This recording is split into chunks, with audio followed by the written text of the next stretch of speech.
See this question now. This question is based on electrostatic shielding, but generally काफी confuse करता है बच्चों को. Let's see. A positive point charge Q is kept inside a neutral conducting shell whose center is at C. An external uniform electric field E is applied. Then this is the conducting shell. This is the center of the shell. This is the electric field. This is the charge Q. चार options दिए हैं. पहले हम एक basic चीज समझ लेते हैं क्या होगा. So first of all, we have a positive charge inside the shell, right? So on the shell we will get negative charge over here, and on the outer surface of the shell we will get positive charge. Now look at the charge distribution I have created over here. First of all, because of this positive charge, the inner surface of the shell will acquire negative Q charge. Okay, this charge is minus Q and this charge is again plus Q. ठीक है. तो क्योंकि ये जो Q charge है ये centre पे नहीं है, एसिमेट्रिकली रखा हुआ है, तो जो अंदर का नेगेटिव चार्ज है वो भी एसिमेट्रिकली डिस्ट्रीब्यूट होगा. जो बाहर का पॉजिटिव चार्ज है ये भी एसिमेट्रिक होगा. क्यों? क्योंकि इलेक्ट्रिक फील्ड ये डायरेक्शन में लग रही है. तो इलेक्ट्रिक फील्ड की वजह से सारा पॉजिटिव चार्ज शेल के राइट साइड में शिफ्ट हो गया. ओके.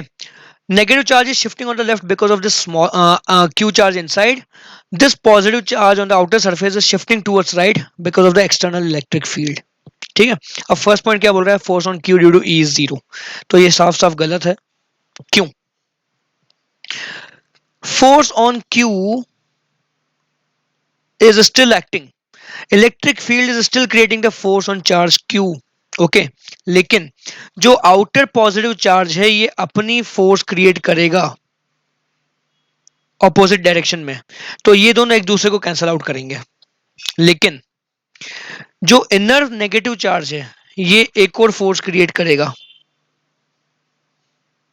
ओके. एक्चुअली इस डायरेक्शन में नहीं करेगा. It should be in some other direction. थोड़ा ये डायरेक्शन में. ठीक है. थोड़ा ये डायरेक्शन में फोर्स क्रिएट करेगा. तो ये क्यू चार्ज पे तीन फोर्स लग रही हैं. एक्सटर्नल फील्ड की वजह से ये क्यूई, आउटर सरफेस चार्ज की वजह से ये, और ये दोनों एक दूसरे को कैंसिल आउट करेंगी. This will be equal to QE. ठीक है. तो ये दोनों एक दूसरे को कैंसिल करेंगे, बट जो अंदर का नेगेटिव चार्ज है वो अभी भी क्यू पे फोर्स लगा रहा है. ठीक है. तो net force on Q is zero. Obviously गलत. ये दोनों कैंसिल हो गए, बट जो अंदर का नेगेटिव चार्ज है वो इस पे फोर्स लगाएगा. ये फोर्स जीरो क्यों नहीं हुई? क्योंकि जो क्यू चार्ज है वो स्फीयर के सेंटर पे नहीं है. It is not on the centre.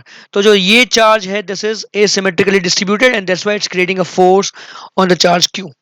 So option B is also wrong. Net force acting on Q and conducting shell considered as a system is zero. तो ये अगर पूरा हम सिस्टम मान लें तो सिस्टम का टोटल चार्ज पॉजिटिव Q है और एक्सटर्नल इलेक्ट्रिक फील्ड E है. तो सिस्टम का क्योंकि नेट चार्ज जीरो नहीं है और एक्सटर्नली इलेक्ट्रिक फील्ड एग्जिस्ट करती है ना.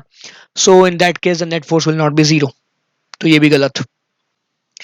अब ऑप्शन डी की बात करें तो net force acting on the shell due to electric field is zero. तो शेल को देखो, शेल पे नेट चार्ज जीरो है, बाहर प्लस क्यू अंदर माइनस क्यू. तो शेल का क्योंकि नेट चार्ज जीरो है so the electric field can not apply force on the shell. Okay. Shell is like a dipole. Dipole पे यूनिफॉर्म इलेक्ट्रिक फील्ड फोर्स नहीं लगा सकती. This is a uniform electric field. Okay. तो net charge zero इसलिए net force zero because of only uniform electric field. है ना. ये uniform है सिर्फ इसलिए जीरो होगा. So this option D will be correct.